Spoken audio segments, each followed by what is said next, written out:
Bonjour tout le monde, bienvenue à un autre épisode d'Inspiration Santé. Alors aujourd'hui, j'ai la chance de recevoir Nicolas Turcotte, qui est physiothérapeute et actionnaire de 5 Physio Outaouais. Allô Nicolas. Bonjour Émilie. Bienvenue au podcast et merci d'avoir accepté mon invitation. Ça me fait un plaisir. Donc, aujourd'hui, on a aussi Stéphane Castleman, qui, je pense que vous avez entendu parler à travers le podcast, qui nous prête ce super petit bureau pour faire les podcasts et qui a son podcast aussi, qui est Podcast on Moon. Alors, le passionné de la course. Yes. Steph, merci d'avoir accepté de te joindre à nous. Bien, fait plaisir. Merci de l'invitation. Salut, Nick. Salut Steph. Donc, aujourd'hui, on va parler de la course à pied. Puis, je pense que c'est quelque chose qui est quand même accessible, que beaucoup de gens qui font. J'aime en parler. Là, on approche, on est dans la nouvelle année 2023. Si les gens veulent commencer un sport, on n'a pas besoin de grand-chose. C'est très minimaliste. Ce qui apporte à, exemple, si je veux commencer le golf, j'ai besoin des cours souvent, ou je veux dire, j'ai besoin peut-être d'avoir un peu de technique. Les gens qui font la course, ça prend pas vraiment. Bien, oui, on pourrait prendre des cours. Tu sais, Steph, tu es un coach. Mais souvent, je pense que les gens prennent leur espadrille, n'importe quel, vont dehors, puis commencent à courir. Fait qu'aujourd'hui, Nicolas, je veux qu'on parle des blessures, de est-ce qu'il y a une façon de se protéger aussi des facteurs de protection aux blessures de la course à pied. On a un intense avec nous, lui dit que non, mais c'est correct. On a comme les deux, mais on a une passion commune qui est la course. Fait que je trouvais ça le fun d'inviter Steph avec nous pour qu'il puisse parler de les ultras. T'sais, lui, il est plus dans les ultras. Moi, je suis vraiment plus dans les plus courtes distances. Les gens qui commençons avec ça. Là, oui. Ben, avant, j'ai une question à te demander. T'es physio? Tout à fait. Pourquoi et comment tu as choisi de faire ce métier-là? Ça va être un peu drôle comme réponse. J'ai jamais vraiment choisi de faire ça. J'avais fait mes sciences santé en me faisant dire par mes parents, fais tes sciences santé, ça te garde toutes tes portes ouvertes. Puis quand j'ai fini le cégep, j'avais aucune maudite idée de ce que je voulais faire dans la vie. J'avais appliqué dans différentes choses, j'ai été pris là-dedans. Puis me voilà 18 ans plus tard, très heureux de faire ce que je fais dans la vie, très accompli. Fait que j'avais déjà fait du sport de haut niveau dans le passé. Fait que j'avais eu à faire. Tu sais, je savais c'était quoi la physio à cause de. Je me suis pété la gueule en ski alpin. Je faisais de la course de vitesse en ski. Puis, fait que j'avais eu accès à des services à ce moment-là. Fait que je savais c'était quoi, mais j'ai jamais été. Ça n'a pas été une vocation que j'ai développée, que j'avais 6 ans, que je voulais faire ça. Je savais que je n'allais pas travailler dans un bureau. Puis, je me suis lancé là-dedans. Puis, je regrette absolument rien maintenant, 18 ans plus tard, que je pratique là. Donc, actionnaire de Physio Outaouais, oui. Conférencier, prof à l'université. Oui. Tu as traité les tendinopathies, tu as fait des formations là-dessus aussi avec les coureurs. Oui. Est-ce que c'est quelque chose, les blessures qui te passionnent ou c'est quelque chose que tu aimes beaucoup travailler? J'aime beaucoup travailler avec une population qui est active.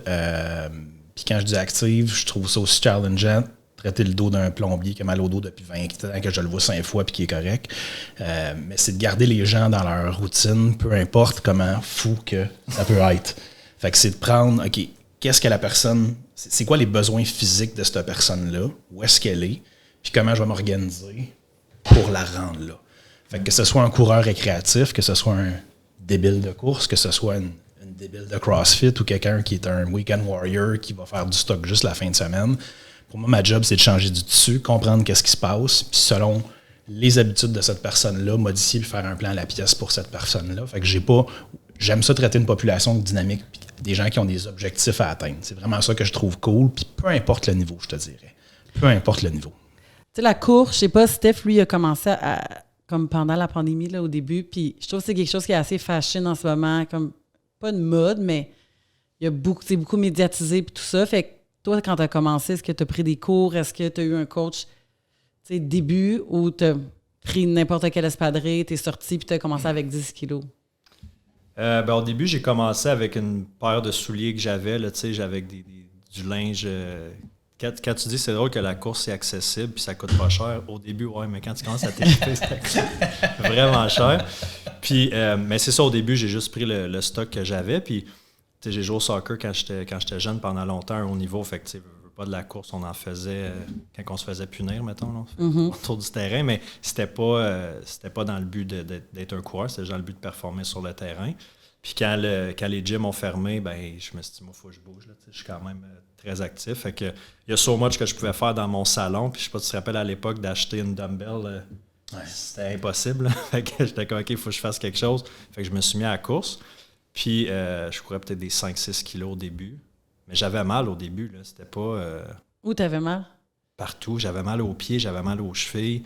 J'ai eu des gros problèmes avec ma bandelette. Tu dois en traiter souvent, Annick, des bandelettes tout à fait. avec des coureurs. Tout à fait. On avait déjà parlé, puis même, tu t'entraînais au gym avant, il faisait des 5-6, puis malgré ça, il y avait mal partout. Fait que ce qu'il faut, c'est vraiment les transitions de volume. On a déjà parlé dans un contexte hors podcast, moi puis Milly beaucoup, mais c'est vraiment le corps n'aime pas le changement de volume rapide, peu importe qu'est-ce que c'est, à la hausse ou à la baisse. Fait que c'est un petit peu, je ne veux pas appeler ça une erreur parce que tu tripes ça à la course et ça a bien été, mais c'est un petit peu pour ça que tu t'es mis à avoir mal partout parce que c'est l'impact répétitif. Quand on part, on fait des courses statiques d'impact répétitif, puis là, ben, le monde se met à avoir mal un petit peu tout partout, puis là, ils nous appellent. Puis là, on fait du ménage dans les programmes. Mais là, tu as commencé avec 5-6 pour éventuellement te rendre à un demi, un marathon, comme dans une période d'1 an, là, je pense. Ah, même pas, ça a pris 4-5 mois peut-être. À faire un marathon. Ouais. Mais c'est ça, tu as dit, bon, j'étais un intense, c'est sûr. Ouais. Mais juste pour revenir à ton point, je pense j'avais entendu ça. Si, mettons que tu as une faiblesse au genou ou à la cheville ou peu importe, ou tu as une blessure ou tu as quelque chose qui n'est pas aligné, puis ta technique de course n'est pas bonne, tu le sais pas si tu cours une fois de temps en temps que ta technique n'est pas bonne, mais répétitif, mettons un 10 km, c'est à peu près 10 000 pas. Si tu fais 10 000 pas, avec une mauvaise technique ou avec une blessure que tu ne sens pas dans ton quotidien, mais là, elle va sortir là, cette blessure. Fait que je pense que c'est normal au début que tout le monde sait marcher, tout le monde sait courir, mais il y a une technique pour bien courir que je travaille encore sur ma foulée. Ouais. Mais c'est ça, pour revenir à ta question, tu as dit, ouais, j'étais un intense. Fait que là, je commence à courir 5-6 kilos. Là, après ça, mon premier 10, au début, je l'ai encore, là, ce feeling-là, le runner's high, quand tu arrives à une certaine distance où ça fait un temps de temps que tu cours, ça libère des endorphines. Fait que là, je disais, ça, c'est le fun. Puis c'est la courbe d'amélioration, d'apprentissage au début, comme dans n'importe quoi, a tellement été vite. Fait que j'améliorais ma vitesse, j'améliorais le nombre de kilomètres que je pouvais faire. Je me suis dit, pourquoi pas un demi-marathon, c'est un objectif qui est réaliste. Puis là, je m'entraînais, puis je disais, je pourrais le faire en fin de semaine. Je me sens comme si je peux le faire, tu sais. Fait que là, je l'ai fait pas dans une compétition ou rien. Puis là, je me suis dit, après ça, c'est quoi? C'est le marathon complet. Puis après ça, tu tapes sur YouTube courir marathon. Là, tu vois, tu commences à entendre parler des ultramarathons. Puis là, c'est quoi ça, ces courses-là de 160 km? Là, ça n'a pas rapport, mais là, ça commence à avoir rapport parce que là, je suis rendu là-dedans. Fait que, tu sais, c'est comme... Mais c'est de le faire d'une façon intelligente sans se blesser. Fait que, tu sais, je pense que j'ai un volume. Tu sais, c'est drôle parce que quelqu'un qui ne court pas peut me regarder et faire « Mon Dieu, t'es malade, tu cours de même. » Mais un coureur qui regarde mon entraînement, il fait « Ben non, tu sais, je cours un 60 kilos par semaine. » T'es dans le milieu. C'est ça. Fait que je veux te dire, à un moment donné, quand t'es dans un milieu de coureurs extrêmes puis qui font des longues distances, pour toi, c'est normal. Ouais. Pour quelqu'un qui n'en fait pas, non. Puis, différemment à la musculation, tu sais, Steph aussi fait musculation en complément avec la course. Je trouve que l'addiction, elle vient moins vite qu'avec la course. Fait qu'on vient addicter au... Tu sais, j'ai fait 2 demi l'été passé avec Steph. Puis, c'est le sentiment après la course. Ça, je ne l'ai pas en faisant la musculation. Fait qu'on dirait que tu recherches ça. Sauf que pour moi, contrairement à Stéphane qui a fait des longues distances, moi, j'ai été très blessée. Tu le sais parce que c'est toi qui me traites. C'est pour ça que je veux qu'on en parle. Je suis dans la trentaine et plus. Peut-être que c'est des blessures que je n'aurais pas eues à 20 ans. J'aimerais que tu me parles, c'est quoi les blessures les plus communes à la course que tu vois, hommes-femmes? Je te dirais, là, nous autres, on a un pattern assez classique quand la neige à fond. Tout le monde, les gens qui sont restés actifs à l'hiver, la majorité des gens qui font de la course à l'été vont se pitcher dans le ski de fond à l'hiver, le ski de fond qui n'a pas d'impact. Fait que au mois d'avril, quand les rues commencent à être claires, il y a un pattern spécifique, c'est du monde qui s'entraîne fort, qui ont du cardio dans le tapis, mais tu n'as pas d'impact avec le ski de fond. Fait que première neige, fait beau dehors, le monde sort leur running, on se tape un 10 ou un demi, leur première sortie de course. Puis après ça, c'est périostites qui vont, les 2 tibias viennent en feu pour 3, 4, 5, 6 semaines. Périostite parce que le corps n'a pas pris d'impact. Puis syndrome de la bandelette iliotibiale, puis fascite plantaire. Là. C'est vraiment les 3 affaires qu'on va voir le plus chez les coureurs. Puis vraiment le pattern, là, c'est avril quand la neige à fond, puis que les gens en forme sortent leur running. Les gens qui ont été couch potato tout l'hiver, ils vont pas nécessairement se faire ça parce qu'ils sont pas en forme. Ils sont pas en forme, puis il va falloir qu'ils wind up graduellement. Mais notre plus grosse période qu'on traite des coureurs, c'est là. Puis 3 semaines avant le Ottawa Race Weekend, puis 3 semaines avant le Army Run, parce que le monde, ils n'ont pas fait leur programme, puis ils se mettent à faire du volume comme des 4 semaines avant la course. Fait que c'est vraiment là, tu sais, c'est tout. Puis, moi, je regarde ça de l'extérieur, là, ça fait 18 ans que je fais ça, puis c'est tout le temps les mêmes patterns. C'est augmentation de volume trop rapide, le corps n'est pas fait pour prendre cet impact-là. Puis comment je l'explique à mes patients, c'est que, OK, moi, j'ai des belles petites mains douces parce que je suis un physio, là. Un gars de construction, là, il y a un pouce de corde là-dessus.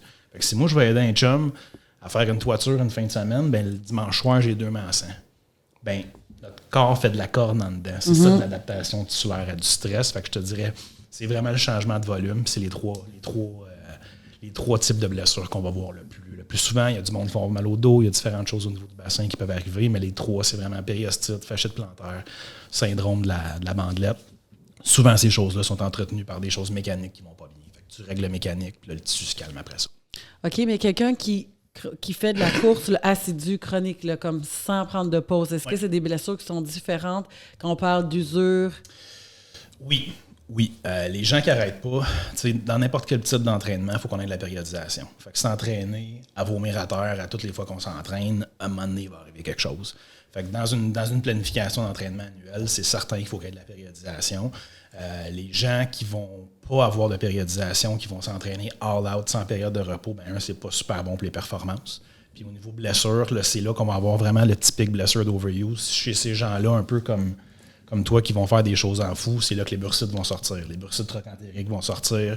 C'est vraiment une bourse, c'est un tissu entre nos tendons pour pas qu'il frotte sur l'os. Fait qu'avec la répétition, c'est vraiment on va avoir des bursites qui vont sortir. Fait que bursite de la patte doigt au niveau du genou, bursite léopectinée au niveau de la hanche, bursite trochantérique au niveau de la hanche. C'est vraiment des ce que j'ai en ce moment. Oui, des syndromes d'overuse qu'on va beaucoup voir. Puis encore là, c'est de gérer le volume, mais souvent, il y a une composante mécanique articulaire qui fait pas sa job pour que cette bursite-là soit là, parce que tu as des gens qui vont s'entraîner comme des démons toute leur vie puis qui vont jamais rien avoir. Bon, parlons-en. Si on regarde le volume à Steph versus mon volume, cet été, il se préparait pour... C'était 100... Arikana, c'était quoi? 125. Bon. Fait que, tu sais, il y a eu quand même du volume. Je trouve qu'il le fait quand même intelligemment, tu sais, c'est bien. Il se blesse pas. C'est sûr que moi, je regarde ça, je suis comme... Je dirais que j'en reviens pas. Tu es encore dans le gym, j'imagine? Je suis dans le gym 2 à 3 fois semaine. C'est ça l'importance aussi pour les coureurs. Là. Oui, c'est important, mais tu sais, bon, déchirure du labrum, moi, la différence avec Steph, c'est que j'avais un gros volume d'entraînement en salle. On parle de 90 minutes par jour que j'ai runné à 6-7 fois semaine avec des squats deep, avec des charges. Tu sais, ce que Steph qui est plus dans le renforcement puis tout ça, là. Rajoute ça avec la course, là. J'ai déchirure du labrum bursite aussi. Est-ce qu'il y a des gens qui sont vraiment plus à risque? Le stress, je regarde, je dors bien. Mes stressors sont, je suis entrepreneur, mais quand même bien gérés. Qu'est-ce qui fait qu'il y en a qui courent? Comme lui, il peut se péter ça un dimanche. J'ai fait 50 km, puis je le vois au gym après. Je me dis, Colin, comme... OK. Ce que je vais te répondre là, c'est pas basé sur la littérature, mais vraiment mes observations. Puis il y a du monde qui se blesse pas. Il y a du monde, demande-moi pas pourquoi, demande-moi pas de te l'expliquer. Tu vas avoir un athlète à gauche qui a des habitudes de vie incroyables au niveau du sommeil et de l'alimentation. Puis tu vas avoir l'autre côté quelqu'un d'autre qui va avoir un programme d'entraînement tout croche, puis qui le fait, puis qui se blesse pas. Fait que, y a-t-il une différence physiologique à un moment donné? Je le sais pas. Je pourrais pas répondre à ça, mais il y a des choses qu'on peut pas expliquer. Il y a des gens qui se blessent jamais. Puis il y a des gens qui sont super disciplinés, qui font tout ce qu'ils ont à faire, puis ils sont tout le temps pétés, là. Fait que c'est dur à répondre. Il y a des facteurs de risque. Le sommeil est un très gros facteur de risque. Plus que ça avance, plus que la littérature sur l'importance du sommeil, sa récupération et sa prévention de blessures et sur les performances. Là, on avait parlé vite fait là, des fous comme LeBron James que ça dort à l'année 12-14 heures par jour puis c'est juste ça qu'ils font de leur vie, mais ils sont jamais brisés. Mais c'est pas réaliste pour Ben, c'est madame tout le monde. Quand t'es payé des millions, c'est correct. 350 millions, faire des dodos dans l'après-midi, ça fait plus de sens. Là.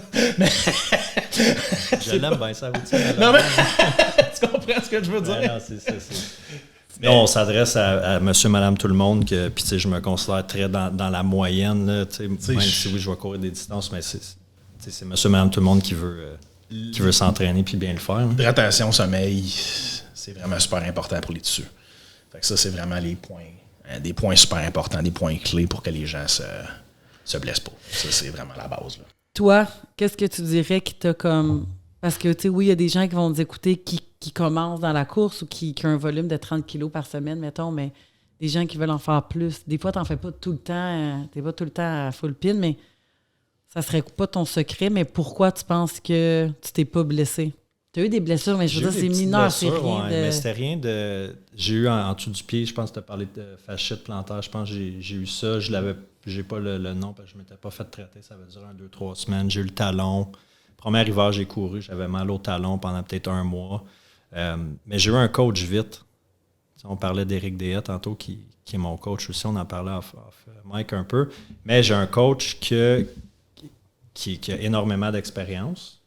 Puis, comme coach et comme athlète, fait qu'il me donne une programmation qui est pas... Tu sais, oui, il y a des journées que je vais faire, ça arrive pas de temps, mais un 50 km une nuit, on avait fait ça. Tu sais, tu étais venu avec moi. OK, oui, un 50 km dans une nuit.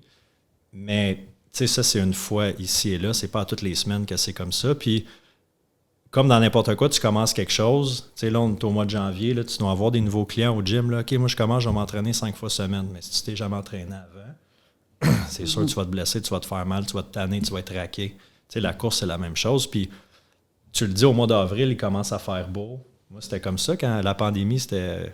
Les gyms ont fermé en mars, j'ai commencé à courir en avril. Il faisait beau, OK, parfait, t'as comme un petit regain de... Puis je me faisais mal parce que je partais pour des 6, 7, 8, 10 sans avoir d'un, mes souliers n'étaient pas bons. T'sais. Fait que ça peut être une affaire d'investir dans une bonne paire de souliers en commençant. T'sais, OK, oui, ça peut être un 150$ peut-être, mais ça peut faire une bonne différence. Puis faire attention à son volume. Parce que, tu sais, je m'entraîne jamais que je disais j'aurais pas pu faire 1 kilomètre de plus. La majorité du temps, là, des fois, oui, il y a des intervalles où est-ce que je vais être dans le tape, dans le red line, quasiment, tu as dit vomir tantôt, quasiment là, mais c'est 10% de mon training peut-être et moins. T'sais, la majorité de mon training est en zone 1. Fait que ça serait un autre petit truc que j'aimerais. Puis la zone 1, c'est important d'avoir ta vraie zone 1. Zone 1, là, c'est ton rythme cardiaque, tout dépendamment de ton âge. Là, moi, à mon âge, je suis en bas de 150 battements minute. Puis c'est un rythme que tu es capable de courir pendant longtemps, tu es capable d'avoir une conversation, puis c'est pas essoufflant. T'sais. Ça, c'est ton vrai zone 1. Ben, au début, je pensais que c'était 5 minutes 15 du kilomètre. Je me suis rendu compte que non, c'est plus dans le 5,50. Puis il y a des journées, c'est 6 minutes. Il y a des journées, je regarde mes stats là, sur Strava, l'application, puis Jean-Colin, c'était pas vite aujourd'hui. Mais aujourd'hui, mon corps, c'est ce qui me permettait de faire pour être bien, puis que ça soit pas parce que tu veux que ton effort soit pas trop élevé, mais soutenu. C'est ça, là, quand tu cours un marathon, tu n'es pas à la même vitesse que quand tu cours un 5 km. Ben, tu sais, c'est un peu comme quand tu t'entraînes puis tu n'es pas toujours à l'épuisement, là, genre de me rendre jusqu'à la fin. Ben moi, c'est drôle ce que Steph vient de dire. Les 2 demi que j'ai couru avec, j'aurais pas pu courir 1 minute de plus. Le premier, rendu à la fin, c'était épouvantable. J'avais mal aux genoux. J'ai récupéré vite. L'après, j'ai pas eu mal aux genoux, mais j'étais à mon max. Le deuxième qu'on a couru, c'était sur le plat. Le premier en trail, j'ai trouvé plus facile de le faire en trail que sur le plat. Puis je boitais à 15 kilos. Mais tu étais blessé aussi. Tu avais commencé. J'avais commencé déjà. Puis il était à 2 heures du matin. C'est ça. Fait que tu sais, on dirait qu'avec les réseaux sociaux, puis je suis vraiment en train de changer mon mindset depuis que j'ai la blessure. Ça fait 4 mois. Mentalement, j'avais pas le choix de me retourner. Là. Sinon, tu vis comme dans la déprime de plus être toi-même. Puis toujours donne ton max. Va jusqu'au bout, jusqu'à la fin. Dors pas. C'est fait que je suis comme en train de changer un peu les gens que je suis puis sur qui je veux m'inspirer. Parce que c'est comme, va par-dessus le mal. Tu sais, à un moment donné, tu sais, on parle d'intensité. Je pense que chacun, moi, je suis intense puis je suis capable d'être excessive dans des choses. Quand je me donne, autant dans le travail que dans l'entraînement, je vais jusqu'à la fin. Puis en étant athlète, tu t'écoutes plus. Je suis capable de passer, moi, la douleur, même si j'ai mal, je continue. Moi, j'ai écouté ce que Stéphane disait, puis ce qui revient beaucoup à ça, c'est qu'il y a de la structure dans ce qu'il fait là. Il y a beaucoup de structure dans ce qu'il fait. Il y a un changement de volume. L'erreur, là, c'est les courses statiques. Tout le temps, d'aller courir son 5 km à la même vitesse, tout le temps. Ce qu'il fait, il est super structuré, son coach est super bon, mais il y a vraiment une structure qui est là pour que ça aille bien, pour que tu sois performant, puis que tu ne te blesses pas. Tu es super bien encadré. Là. Fait que il ne fait pas juste partir pour des 60 kilos aléatoires, 6 x 10 dans la semaine. Non. Pareil. Là. Fait que vraiment, la structure dans ce type d'entraînement-là est importante. OK, mais les intervalles, moi, j'en ai pas fait, ça fait 1 an. Je pensais que dans ma tête, quand j'ai commencé, j'en faisais, puis c'est comme ça que j'ai eu mal aux genoux. Fait que j'ai roulé faire un 10 km tous les dimanches, 8 km le samedi. Selon la littérature, c'est la meilleure façon de prévenir les blessures à la course. Des intervalles. Oui. C'est la meilleure façon d'augmenter ta vitesse aussi. C'est fait tout. D'améliorer le VO2. Puis VO2, calories, tout, puis tes performances. Ouais. C'est vraiment les intervalles. Fait que la majorité des programmes qu'on fixe sont en 80% d'intervalles avec les gens qui sont blessés dans le retour. Là. Ce qu'on veut éviter, c'est justement ces courses statiques. Notre corps n'est pas fait pour tout le temps pareil. Notre corps est fait pour des explosions, des changements. Fait que c'est vraiment, la majorité des programmes sont basés sur du 80% d'intervalles rapides. Puis, tu sais, je t'avais parlé là, avec j'ai un ami qui est aux États-Unis, Alan Bessling, qui s'appelle Tout ce qu'il fait, c'est qu'il coach puis qu'il traite des coureurs de niveau olympique. Là. Fait que lui, ses athlètes, il crée un moteur pour un athlète. Puis après ça, ben, si tu es capable de courir un 10 en X minutes, ben, le lendemain, théoriquement, tu peux faire un marathon. C'est juste une question de gestion de volume, gestion de glucides puis d'hydratation. Fait que c'est pour être un coureur de ce niveau-là, c'est parce que tu es un athlète hyper haut niveau. Là. Fait que c'est, en tout cas, je me suis un peu perdu dans mes pensées. Là. Je suis allé loin avec ça. Là, mais... Est-ce qu'il y a des physios, qu'on parle à Physio Outaouais, qui sont spécialisés avec la course, vraiment comme avec des athlètes qui veulent faire marathon, mais qui sont steady? Là. Oui, on a une formation il y a une formation de course à pied qui est donnée par la Clinique du coureur, dans le fond, qui est basée à Québec avec Blaise Dubois. Puis les gens qui ont cette formation-là sur notre site web, ils ont une icône Clinique du coureur à côté de leur nom. Fait que si les gens qui ont des blessures de course, choisissez-vous quelqu'un qui a une formation de base au niveau de la clinique du coureur. Puis on a Hugo Drouin qui est à la clinique de Taché, qui a vraiment une formation très, très avancée, là, qui est la formation 2.0 de Blaise Dubois sur la gestion des coureurs. Fait que c'est vraiment pour les très hauts niveaux, je vous dirais, j'irais vers Hugo. Puis pour les autres, ben, on a plein de physios qui sont super habitués de gérer ça. Là. Puis là, tu as un tapis, il te regarde courir, il regarde ta cadence. Puis, on a un programme d'évaluation de la course à pied. Fait que tu es filmé sur un iPad. Fait qu'on regarde la cadence, l'élévation, il y a plein de points techniques. Puis après ça, bon, évidemment, il y a de l'éducation avec un livre. Fait que le package, tu es là à clinique un bout de temps. Là, c'est pas juste une évaluation simpliste d'1 heure. Tu es vraiment à clinique un petit peu plus longtemps. Puis c'est ça, il y a plus qu'une visite de compris dans le package d'évaluation de la course parce qu'il faut que tu fasses un retour, travailler tes choses, on refilme, on regarde les livres. Fait qu'il y a vraiment une façon de bien le faire avec le programme d'analyse de la course qu'on appelle. Là. Tantôt, je disais comme la course, elle a gagné en popularité. Puis d'un autre côté, il y a beaucoup de gens qui vont chialer contre la course comme « Oh my God, tu vas tout te péter, c'est tellement dangereux. » Ce que moi, j'ai aimé, puis pourquoi je t'ai choisi, puis que j'adore la façon que tu me traites. Puis il y a un côté aussi psychologique. Autant quand moi, je suis entraîneur, je pense qu'il y a une partie psychologique qu'on fait un peu une relation d'aide. Tu m'as jamais jugé, tu n'as jamais essayé de m'arrêter. Oui, quand on est blessé, on diminue. Mais moi et Steph, on en a parlé souvent. Là, un moment donné, à te faire dire « Ben là, tu feras plus ça ou fais plus ça », te sentir jugé dans ton sport, toi, tu veux le faire. Toi, tu n'arrêteras pas demain matin, même si tu as une blessure au genou, ça va être comme comment je peux revenir à la course. Présentement, moi, je suis carrément coupé de l'affaire que j'aime le plus au monde, des deux choses. Puis c'est extrêmement difficile. Fait que tu n'as pas le choix de dire OK, est-ce que je vais toujours être blessé? Est-ce que ça va être mes prochains 10 ans? Puis est-ce que la course est vraiment pas faite pour moi? Après, je me le pose, puis tu as vraiment essayé de me dire ben non, tu vas être capable, mais je vais le faire différemment. Fait que, est-ce que la course, c'est vraiment quelque chose qui. Parlons, moi, puis après, on parlera plus de Stéphane, c'est quoi les risques plus tard de faire des ultras parce qu'il y en a, là, je pense beaucoup plus. Là. Puis, est-ce que tu penses que c'est vraiment un sport qui est plus prône aux blessures qu'un autre? La littérature, elle a beaucoup changé là-dessus depuis une dizaine d'années. Recul, quand moi, j'ai commencé à graduer en 2004, c'était pas bon pour le dos, c'était pas bon pour les genoux, on faisait de l'arthrose, on se faisait dire des choses comme ça qui sont complètement fausses, c'est le contraire. Ils ont mis des gens avec des hernies discales, des protocoles de course, ils remettent en image 3 mois après, puis le disque est guéri. Au niveau de la progression de l'arthrose, surtout au genou, là, c'était une vieille rhétorique qui avait été dite très, très longtemps dans le passé. C'est complètement de la bullshit. Là. Il n'y a aucune littérature avec le fait de faire de la course puis de développer de l'arthrose au genou. Là. Fait que il n'y a pas de littérature qui indique que les gens se maganent à faire de la course présentement. Là. En tout cas, comme moi j'ai lu puis que je peux vous rapporter. Là. C'est le contraire. Il y a tellement d'effets bénéfiques pour la santé que c'est le contraire. Là. Puis quand more is not better, là. Tu sais, c'est quoi le gap, mettons, de volume que tu prends? Je reviens avec le mot structure. Ça dépend t'es où, ça dépend où est-ce que tu veux aller. C'est de te trouver un bon chemin pour où est-ce que tu veux aller. C'est une question de structure et de périodisation. Fait que c'est vraiment de voir t'es où, c'est quoi ton objectif, c'est quoi le temps réaliste pour se rendre là. C'est pas tout le monde physiologiquement qui aurait pris du volume comme lui a pris. Le fait qu'il était au gym, ça te donne une densité tissulaire que quelqu'un d'autre n'aurait pas eu. Puis ça te donne un niveau de conditionnement que quelqu'un d'autre n'aurait pas nécessairement eu. Tu sais, son histoire, là, pas nécessairement à reproduire, à moins que le monde veuille venir le voir. Ouais, c'est ça. Oui, C'est vrai que j'ai fait ça vite. c'est vrai, là. Mais j'avais pas de coach dans ce temps-là. J'avais lu il y a un livre qui s'appelle Courir au bon rythme. Ouais. C'est là que j'avais pris un super bon livre. Là. Ah ouais, Ils ont OK. 2 volumes. Volume 1, volume 2 en tout cas. Puis dans le volume 1, il y a un programme pour le marathon. Fait que c'est ça que j'avais fait.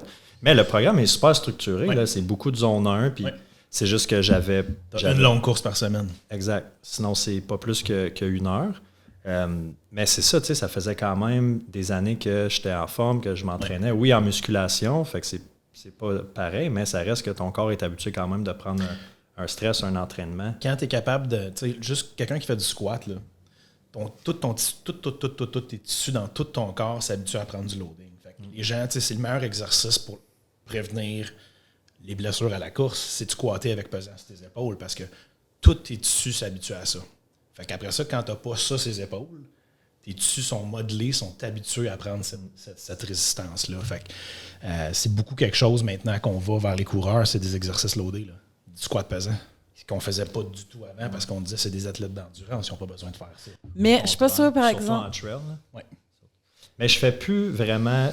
Tu sais, j'aime ça, la muscu. Je vais encore faire du bench, un petit peu de deadlift. Squat, j'en fais plus parce que moi, dans ma tête, je me dis, je veux pas surtaxer mes jambes non plus. Tu sais, des lunges, j'en fais plus. Je vais faire des exercices de jambes, mais plus au niveau de mes adducteurs, abducteurs, fessiers, hamstring un peu. Mais je ne vais plus squatter ou faire du leg extension ou des affaires de... C'est pas du leg extension, mais quelque chose que tu utilises ton body weight avec plus pesant que toi.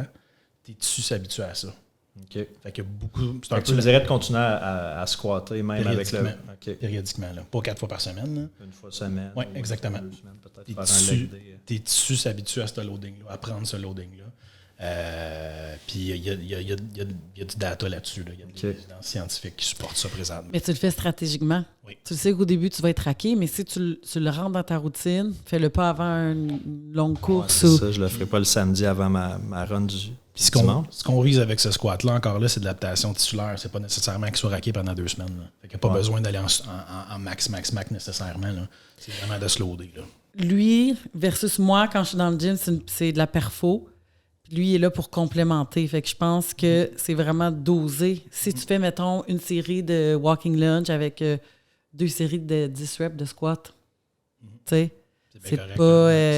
Mais c'est que dans le... Tu sais, pour en avoir fait avant du bodybuilding plus, c'est sûr que tu vas pas tester tes PR, tes personal best à toutes les semaines, tu sais, sur le squat puis le bench puis tout ça. Sauf que, mettons, quand tu vas faire du bench, tu vas faire du 12, 10, 8, 8, ben ton entraîneur, ton programme te dit qu'il faut que ta 8e, tu sois pratiquement pas capable de la lever. À la limite, demande à quelqu'un dans le gym de te spotter. Tu sais.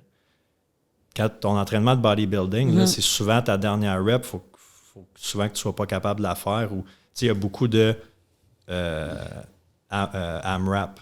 Ou c'est quoi till failure? Là, mettons, non, AMRAP, c'est... pas AMRAP, mais... Until failure. Until failure, c'est ça. Fait que tu vas faire soit des push-ups ou des pull-ups jusqu'à temps que tu sois plus capable. Fait que tu es tout le temps dans un mindset de...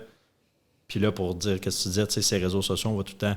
Pousse-toi au maximum, une rep de plus, puis vas-y. Mais en course, si tu as cette attitude-là, tu vas te défoncer parce que tu peux pas être à ton battement de cœur à 180 pendant... J'ai tapé le 200 souvent, là. 200 Ouais. à ton âge. Ouais. Mon battement... Non, mais dans le sens que je veux dire, t'as pas 15 ans. Là. À 15 ans, aller là, c'est correct, mais dans trentaine à 200, c'est haut en maudit. Là. Ouais, mais attends, au repos, moi, j'étais à 72.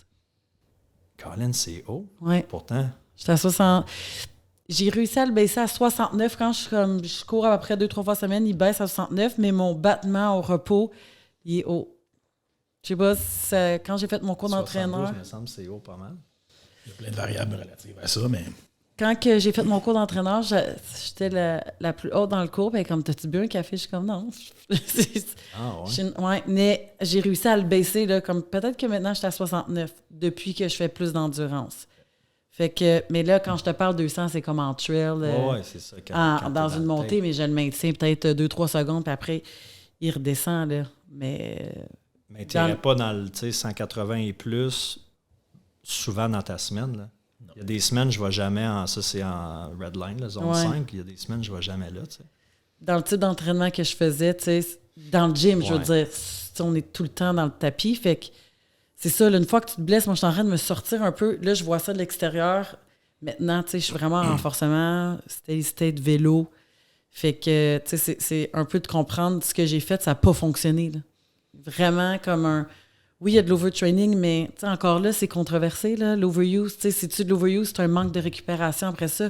Si on parle d'overtraining, lui, il pourrait être en overtraining. Pourquoi si on s'entraîne? Mettons qu'on s'entraînerait, on ferait la même discipline. Lui, il est parfaitement correct. Moi, je serais en overtraining, puis lui, non. Parce qu'il récupère plus vite. Le meilleur athlète va être celui qui revient plus vite que l'autre. Ben, au niveau des perfos. Qui est comme revenu plus vite. Fait que moi, je me dis... bref, je pense pas que je vais être tout le temps blessée, là, parce que, regarde, j'ai des super belles performances. Je pense que une coach a besoin d'un coach. Puis l'erreur que j'ai fait, c'est que moi, je suis une coach, mais je viens d'en prendre une pour la business. Il me faut un coach pour l'entraînement qui va m'arrêter, qui va structurer, Puis je m'entraîne avec des jeunes de 20 ans, là. Ouais. Ça fait une différence, là. Fait que, c'est... Oui, vraiment... c'est peut-être, je pense à Corey, là, si tu nous écoutes, là. Arrête d'entraîner dans des trainings par rapport. À 18 ans, Mais c'est que tu travailles là-dedans aussi, tu sais. Je veux dire, tu es dans ce milieu-là, tu pousses, tu es motivé par les autres. Le contenu que tu consommes, c'est ta job aussi, tu sais. Moi, je suis passionné de course, mais ça reste que je ne gagne pas ma vie par rapport à ça, tu sais. Fait que je fais mon entraînement après ça. Tu sais, c'est fait, puis je suis un gars structuré, fait que de suivre le programme, j'ai pas de misère, j'en fais pas plus, pas moins.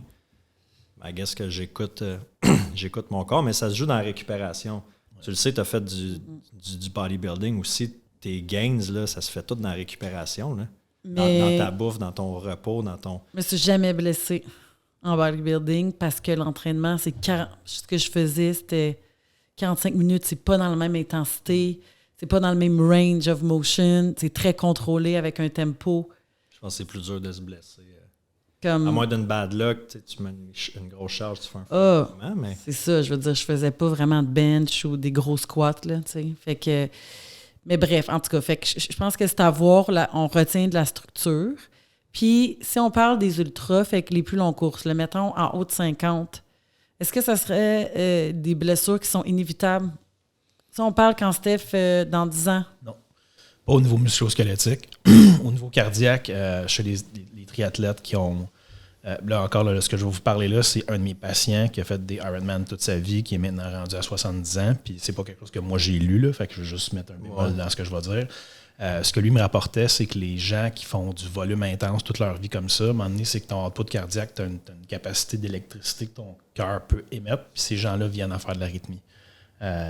Fait que lui, ce patient-là en particulier, là, qui fait encore des triathlons à cet âge-là, qui est une machine, le monsieur, là. Ben là, il fait des sprints, fait qu'il a vraiment diminué son volume parce que tous ses amis sont retrouvés à faire de l'arythmie cardiaque. Fait qu'il y a de la littérature sur certains problèmes d'arythmie cardiaque chez des triathlètes. Chez des triathlètes qui ont fait ça, là, pas 10 ans, là, comme de 30 qui n'ont jamais arrêté.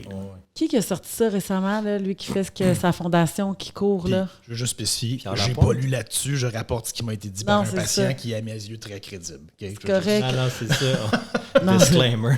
Non, mais tu comprends ce que je veux dire. Oui, c'est patient. Mais c'est sûr que, tu sais, que ça soit courir des ultras, que ça soit de faire des compétitions de bodybuilding ou n'importe quel sport, qui font de la snowboard, n'importe quoi que tu vas un petit peu à l'extrême, c'est sûr que c'est pas bon pour ta santé puis ton corps. Tu sais, je le sais, moi, qu'aller courir une course de 60-80 km, peu importe, c'est pas nécessairement bon pour mon corps. C'est pas optimal, tu sais. Optimal, ça va être quoi, un 45 minutes de course, tu sais, 3-4 fois semaine. Optimal. À un moment donné, c'est tu as une passion, qu'est-ce que t'aimes? On a une vie à vivre. Puis je le sais que ça se peut qu'à 50, 60, 70 ans, j'ai un problème de genou. Est-ce que ça va m'empêcher de courir? Non, je vais adapter rendu là, mais tu sais, je veux dire, je pourrais traverser la rue, me faire frapper, puis briser une jambe. Mais c'est ça. Si on pense de cette façon-là, c'est différent.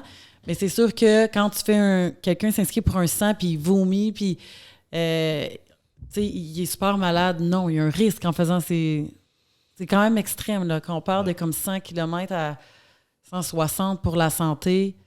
C'est dangereux quand tu n'écoutes pas ton corps aussi. Tu sais, quand j'ai fait le marathon d'Ottawa... La gestion des électrolytes aussi, parce que l'hyperatrémie, il y a du monde qui meurt en s'hydratant trop dans ces courses-là. Oui, parce qu'ils n'écoutent pas les signaux que leur corps envoie. Tu sais, si tu es déshydraté, tu as un coup de chaleur. Je m'en ai dit le marathon d'Ottawa. Le contraire est dangereux. De l'hypothermie? L'hyperatrémie, c'est que tu bois trop d'eau. Puis là, pendant une course à long terme, nous autres, d'un cours de physio-sportive, parce que c'est nous autres qui est sur le bord des terrains, ça va ressembler à un coup de chaleur. Mais le monde, ils perdent leur pouls, là. Fait que c'est un débalancement d'électrolytes. Quand tu fais juste boire de l'eau pendant ta course, tu t'hydrates trop. Comment tu peux savoir? Parce que moi, j'ai eu un coup de chaleur. Tu sais, j'ai pas perdu connaissance, mais j'ai vraiment pas trippé. J'ai un peu pogné la chienne depuis ce temps-là. Fait que les journées qui fait vraiment chaud, je me suis jamais rendu comme je pense que j'ai trop bu d'eau puis je me sens pas bien. Mais y a-tu des signes que si je pars pour un 3-4 heures en over, que je bois trop, des signaux que mon corps va m'envoyer, que je vais pouvoir faire? Okay, là, tu vas pas te sentir bien, la première des choses. Là. Puis ton rythme. Est-ce que tu dis que ça ressemble à une déshydratation, à un coup de chaleur? C'est une question de pression systolique puis ton pouls. Là. Fait que c'est pas quelque chose nécessairement que tu peux tester tout seul. Là. Mais c'est quoi les... J'ai rarement entendu ça. Je sais c'est quoi, là, on l'a appris dans nos cours, mais ça doit être quand même rare. On en parle tout le temps parce que ça arrive dans les courses. Mais la surhydratation, ça doit être plus de la déshydratation qu'on voit, j'imagine, parce que le monde, ils boivent pas de temps. La déshydratation, tu perds connaissance, on te met une serviette d'en face, on te donne un peu d'eau, tu reviens. L'hyperatrémie, là, c'est pas ça, là. C'est dangereux. Fait que, tu me parlais des dangers, là, ça, c'en est un. L'hyperatrémie, c'est un danger. Ouais. Fait que tu vas perdre connaissance, mais tu te réveilleras pas nécessairement tout de suite. C'est des codes d'hôpital vite, là. Faut qu'ils remettent des électrolytes dans le système. Mais si tu as trop bu, t'en as pas... Si justement, tu as trop d'eau, tu as juste trop pris d'eau, quand tu sors ton sel, puis là, tu fais juste pas remplacer ton sel. Tu bois de l'eau, trop d'eau. C'est ça, mais t'as pas tes électrolytes. Ta balance d'électrolytes, elle vient pas bonne. OK, mais si tu bois de l'eau avec des électrolytes, justement... OK, c'est ça. C'est ça, l'affaire. OK. Et comme en bodybuilding, là, ceux qui se surhydratent avant un show, il y en a... Puis là, en plus, il y en a qui prennent des... Puis là, après ça, ils ne boivent pas pendant 2 jours là, pour être sec. Ben, c'est juste qu'ils prennent, commencent à 12 litres, puis en plus des suppléments pour de la drogue pour se déshydrater. Là. Fait que ça, c'est un peu le même principe. Mais en tout cas, c'est intéressant de voir parce que, bon, tu sais, Steph, lui, c'est plus en haut de 50, 60, 70, mais que c'est pas nécessairement synonyme de blessure parce que je pense qu'on a un jugement par rapport à ça, de comme ils se maganent le corps. Tu sais, les gens, le jugement vient facile. Là. Moi, j'ai plein d'athlètes de triathlon qui sont dans la soixantaine puis qui sont drettes comme des barres de fer. C'est le contraire, là. C'est du monde qui sont super en santé, c'est du monde qui ont des capacités vasculaires, c'est du monde que toutes leurs articulations vont bien versus un couch potato. Là. Fait que moi, j'ai bien des exemples dans ma clientèle que des gens super bien, qui n'ont pas nécessairement de blessures, qui s'occupent d'eux autres, qui sont structure, je reviens à ça. Il y a beaucoup de gens qui ont des troubles mentaux là, qui se mettent là-dedans, soit anorexie, puis beaucoup de coureurs ou des coureuses. Fait que je pense que le fait d'être sous-alimenté en carence, tu sais, ça... Ouais. C'est un sport, veux pas que tu vois qu'il y a beaucoup de troubles alimentaires. Là. Steph, il n'y a pas ce trouble-là, il mange bien de la pizza. Ça en a jusqu'à un certain point. Mais beaucoup de toxicomanes, anciens alcooliques, qui ont des problèmes dépendance? Ouais, je vais dire agoraphobie, pas agoraphobie, mais boulimie ou anorexie. Oui, c'est ça. Fait que, tu sais, oui, parce que c'est un sport qui te permet de pousser tes limites. Mais il y en a, tu sais, toi, tu disais tantôt, M, que la douleur, tu vas la sentir, mais tu vas pousser. Tu sais, je pense jusqu'à un certain point, ça peut être bon, mais à un moment donné, c'est que ça peut être trop, là, tu sais. Puis souvent, le monde dans les courses qui vont se rendre à vraiment être malade, c'est... Parce que, tu sais, la ligne est mince entre je me dépasse puis j'écoute pas ce que mon corps me dit parce que je veux finir ma course. Puis après ça devient dangereux, tu sais. Parce que si t'as un orteil de cassé, tu es capable de finir ta course. Tu vas pas te rendre peut-être à l'hôpital, mais tu vas pas mourir. Il n'y aura pas rien. Tu vas avoir l'orteil cassé, ça va faire mal, ça va être plus long à récupérer, mais au moins tu vas finir ta course. Tandis que si tu es déshydraté, ou tu commences à avoir d'autres... c'est quoi, là, Rabio, là, le gars? Là, Rabdo, le gars à Leadville là, qui a fait ça. Oui, la Rabdo. Maladie du CrossFit.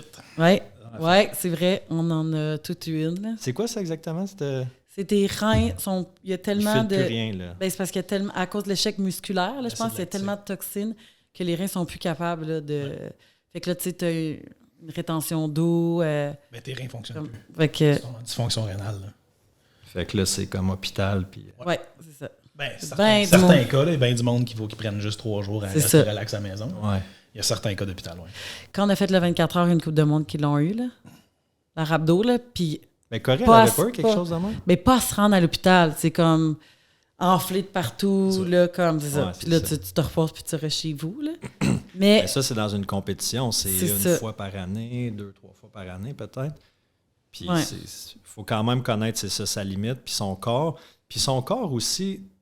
Tu sais, une journée, tu peux avoir une bonne journée en course puis ça avoir une journée de mal. Tu sais, ma course à Ricanol 125 que tu parles, là, pour ceux qui ont suivi, j'ai bunké au 30e, j'ai arrêté, tu sais, parce que ça se passait pas. Puis, tu sais, mal de cœur, puis en tout cas, j'étais déshydraté, puis tout ça. Puis... C'est une très bonne décision que tu as prise, probablement. Là. Parce que j'étais plus... Tu sais, je me disais, tu sais, si je continue, ça peut devenir dangereux. Ouais.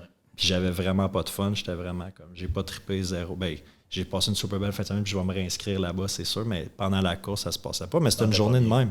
Mais 2 jours après, j'aurais été capable de faire, peut-être de finir la course, je sais pas, tu sais, parce que j'ai fait d'autres grosses performances après ça.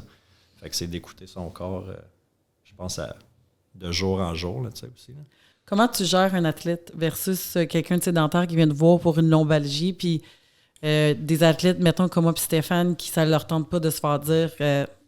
dans le fond, t'arrêtes, même si des fois, t'as pas le choix. Les gens sédentaires, il faut que je leur pousse dans le derrière plus pour qu'ils fassent leurs choses. Puis les athlètes, c'est le contraire. Il faut que je dose. je le sais qu'ils vont en faire plus que ce que je leur dis. Fait que mes indications vont être différentes. Tu te donnes un buffer. Là. Tout le temps. Quelqu'un qu'il faut que je motive, je vais lui dire, ben, par jour, j'en veux 10 si j'en veux 5. Puis l'athlète, si j'en veux 5, je vais lui dire 3. Ouais. Parce que tu viens qu'à saisir le monde un peu comment ils sont. Puis, tu sais, ce que j'essaie de faire, c'est jamais vraiment d'arrêter les gens parce qu'on peut toujours faire du stock en transition. Fait que ça, c'est quelque chose ensemble que le repos complet, là, c'est pas souvent dans des cas d'extrême qu'on va le faire, mais on est toujours capable de faire du stock en transition puis de faire autre chose selon ce qui est notre blessure. Là. Ah oui, puis tu as le cross-training aussi. Beaucoup de coureurs vont te parler de ski de fond tantôt. Ouais. Pas d'impact. Je me mets au ski de fond d'ailleurs. Là, j'y vais jeudi là, pour mon initiation. La natation. Le vélo. C'est vrai, je fais du vélo l'hiver, pas l'été, mais l'hiver sur le dur. Fait que de faire du cross-training comme ça aussi, ben, ça change le mouvement. Tu travailles quand même ton cardio, sauf que tu n'es pas dans un impact. Là. C'est ça, comme je te disais, c'est vraiment, si tu fais ça tout l'hiver et que tu ne cours pas du tout, fais attention quand tu vas... Mais je cours en hiver aussi 4-5 fois semaine. Mais... Bon, mais toi, tu ne vivras pas ça. Là. L'erreur que les gens vont faire, c'est justement... Ils vont se faire des... Ça prend des gens qui ont... Le pattern que je sors au mois d'avril, c'est des gens qui ont du cardio dans le tapis. Là. Ouais. Ils n'ont pas couru. Ils ont rangé sous au mois de novembre, décembre. Puis... Ils ont le cardio pour le faire le demi. Là. C'est pas ça le problème. Là. Ils finissent et sont bien contents de ça. Puis là, paf! Ouais. Le feu pogne là-dedans, man. Oh, palais. Ouais. Ah non, c'est sûr. Quand j'ai su, pour ma blessure avec l'IRM et tout ça, la déchirure du labrum, je me suis mis à écrire sur Instagram hashtag déchirure labral tear. Tear. Puis, beaucoup de femmes, des coureuses, là, ultra. Quoi d'autre que j'ai vu? Tennis, golf. Fait que, tout ce qui est rotation, mais beaucoup, beaucoup d'ultra.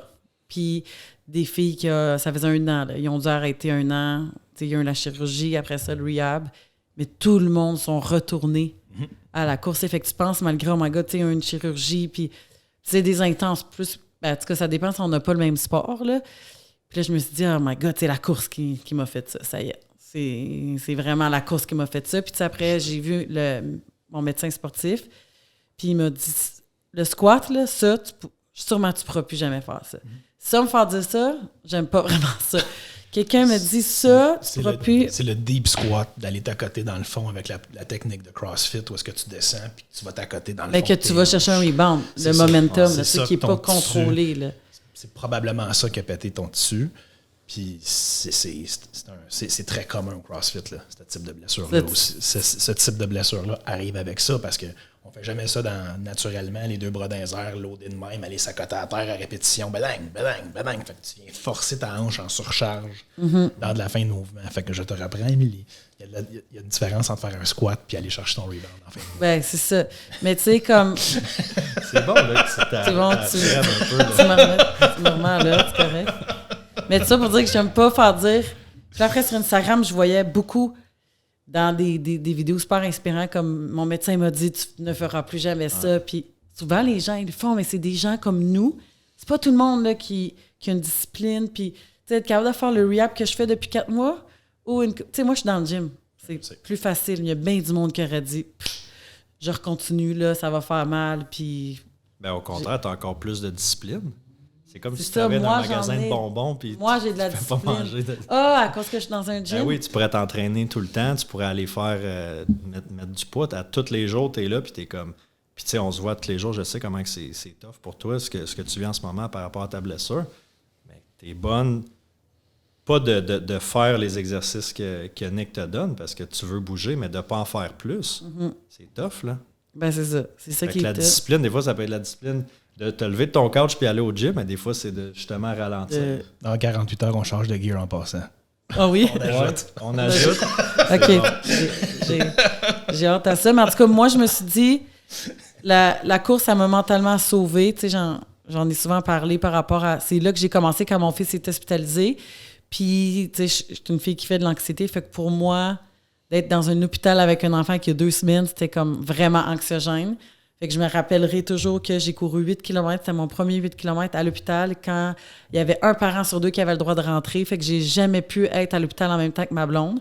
Fait que ça, j'ai trouvé... Ça a été la pire affaire quand tu as un enfant de 12 ans. Tu as un bébé que tu peux pas être avec à l'hôpital. Ils m'ont jamais laissé rentrer. Fait que j'ai été dehors dans le stationnement pendant... ça a pris 11 heures, la première chirurgie. Puis j'ai couru. Puis là, j'ai dit, wow, ça...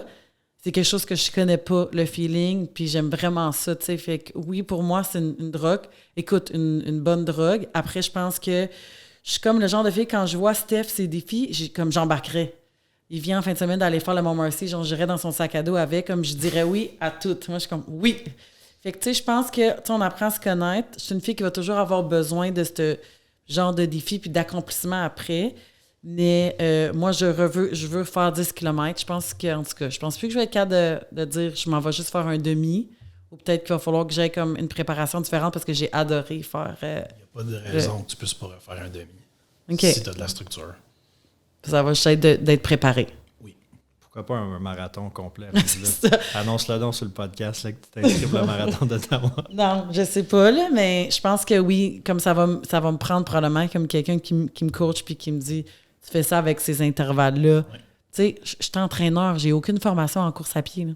Tu sais, comme pour me faire un programme, oui, mais pour faire un programme de course. Puis tu sais, même à ça, tu t'écoutes pas quand tu fais tes propres programmes. Fait que... Moi, si je me faisais mes propres programmes, je courrais plus, là. Je courrais plus que je cours en ce moment parce que je le sais que mon corps en demande plus, tu sais. Puis mon corps puis ma tête aussi, tu sais, le bien-être que ça me fait... mentalement, psychologiquement, émotionnellement, c'est plus grand que... C'est aussi important que le physique. Là. Mm-hmm. Qu'est-ce que tu donnerais comme truc aux gens qui font pas de course, qui aimeraient ça commencer? La course, puis à ceux qui en font déjà avec un bon volume? Moi, je te dirais les 2 erreurs techniques les plus fréquentes, c'est première chose, c'est la cadence. Garder une cadence qui est entre 160 et 180 pas minutes, là, peu importe le niveau, là, je te dirais. Là, c'est une erreur qu'on voit chez beaucoup de débutants et beaucoup d'intermédiaires qui sont quand même des bons niveaux. Les débiles comme lui, normalement, ça a été adressé, ça fait longtemps quand ils sont rendus là. Au début. Mais la cadence, pour ceux qui... En tout respect. C'est correct. Je suis habitué. C'était pas par minute. C'est ça, c'est le nombre de pas par minute. Puis, je ne sais pas si l'application Strava sur ton cell, elle le calcule. Mais moi, je ne vais plus dessus. Moi, le truc que je donne aux patients, moi, j'ai fait un 10 puis un demi. Écoute, là, première année, mon gars avait 2 ans, il y a 6 ans. Puis il a fallu que je travaille sur ma cadence. Puis moi, je trouvais ça vraiment fatigant de juste checker puis de compter. Fait que c'est un petit peu comme ça que je le donne à mes patients. Tu googles une chanson qui a 180 BPM, puis tu la mets dans ton playlist une fois de temps en temps. Fait que quand cette chanson-là, elle joue, là, tu te concentres de suivre. De lander en même temps que la musique. Puis tu le fais pas tout le temps parce qu'à un moment donné, ça vient comme une job. Puis pour changer ta cadence, te concentrer sur ses bras parce que tes jambes, ils vont suivre. Ouais. C'est beaucoup plus facile. Fait que tu te concentres sur tes bras, ton 180, tes pattes y suivent avec ça. Fait que c'est beaucoup plus facile de penser à ses bras que de penser à ses pieds. Avoir la chanson périodiquement qui apparaît dans ton playlist pendant ton workout, que là, tu peux te concentrer là-dessus parce que sinon, ça devient pas le fun. Fait que faut que ça soit pas le fun. Moi, je l'ai fait comme ça au début, là, puis c'est pas le fun. Là. Fait que même avec tes intervalles, minute, OK, là, quand ça fait minute, fait que d'avoir quelque chose d'automatisé, ça rend ça beaucoup plus facile. Puis l'autre erreur qu'on voit beaucoup, c'est d'élévation.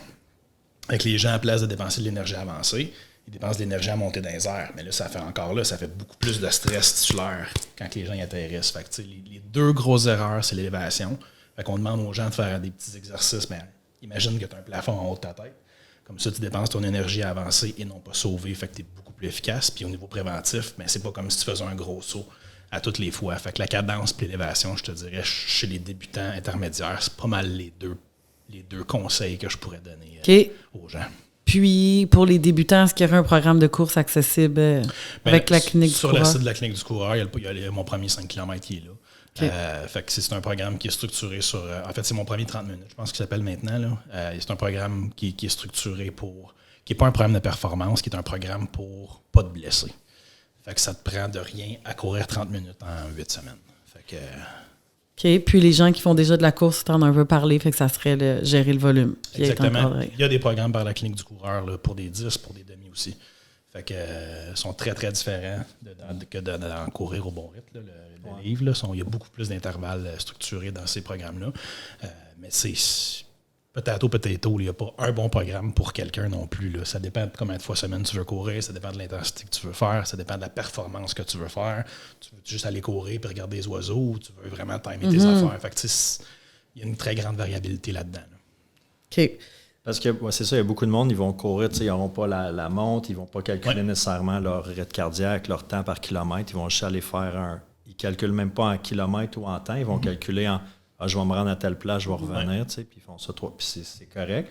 Mais si tu veux aller un petit peu plus dans la performance, mais c'est là que ça commence à coûter cher après parce qu'il y a des outils. C'est encore là, c'est de la structure que tu te donnes. Mais de payer un coach pour le prix que ça coûte, c'est un no-brainer, là, c'est un must là, quand tu veux. Mais honnêtement, on dirait qu'on en entend... Ici, en Outaouais, tu n'en entends pas. Tu sais, il y a Éric Deshaies, là, mais t'en connais-tu d'autres?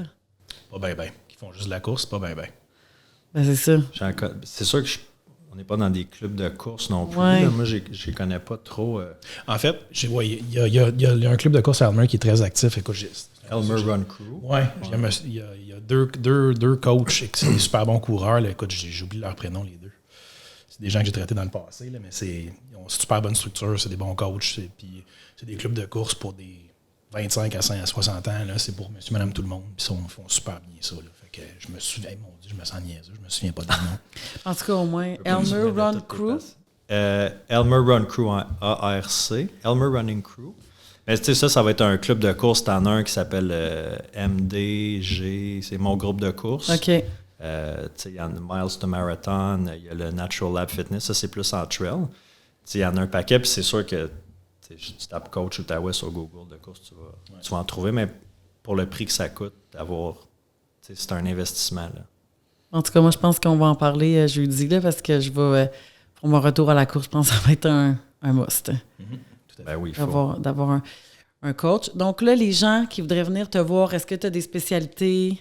J'ai un diplôme de plus qui s'appelle du Mechanical Diagnosis Therapy, qui est un cours que j'ai fait après que quand j'ai terminé l'université. Là, c'est un titre d'expertise que j'ai. Puis avec ça, j'ai présenté dans 2 grosses conférences internationales, une à Miami, justement la conférence internationale de MDT, où est-ce que j'avais présenté le Pre-Conference Workshop, sa gestion des coureurs avec Alan Besslink. Puis j'avais présenté quelque chose que j'avais... au au niveau des blessures à la hanche et joueurs de hockey que j'avais comme inventé. J'ai présenté en 2019, ça s'appelle North American Spine Society, sur des interventions sur le terrain, comme une différence de loading chez des athlètes versus monsieur, madame, tout le monde. Mais j'aime ça traiter une grande gamme de population. C'est pas juste des athlètes. Oui, j'ai des athlètes dans mon caseload, mais j'aime ça traiter un peu monsieur, madame, tout le monde.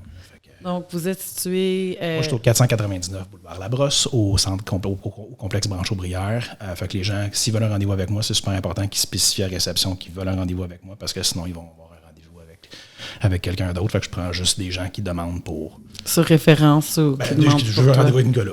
C'est pas nécessairement sur référence. Fais juste dire que tu veux un rendez-vous avec moi, puis tu vas en avoir un. Les rendez-vous initiaux, j'ai peut-être 3 semaines d'attente. Là, c'est pas la fin du monde. Puis après ça, je suis capable de prendre les gens en charge, puis de les aider.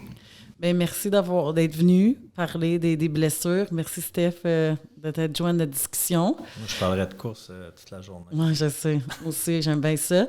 Puis, tu sais, ce que je dis aux gens, quand tu es blessé, vas-y tout de suite. T'sais, on a tendance à attendre, là, mais je finirais là-dessus. Si tu as mal à quelque part, arrête d'attendre. C'est là que ça peut devenir chronique. Tu peux t'en débarrasser tellement plus vite d'avoir certains trucs. On dirait que les gens ils attendent comme en 2023, là, les physios, chiro, peu importe, ils peuvent nous aider. Je pense qu'il faut utiliser les services à des assurances. Là. Il y a beaucoup de gens au fédéral qui ont des assurances. Fait que... Le truc que je dis aux gens, c'est si en 3 semaines, tu n'as pas vu de changement positif, ça va pas dans la bonne direction, là, va montrer ça à quelqu'un. Peu importe. S'il y a un cycle de guérison qui peut être normal, il y a des choses qui vont guérir toutes seules. Si en 2-3 semaines, 14-21 jours, ça va pas mieux, là, ça va être le temps d'aller montrer ça à quelqu'un. Bon, ben merci. Puis je vais peut-être te recevoir pour un autre sujet.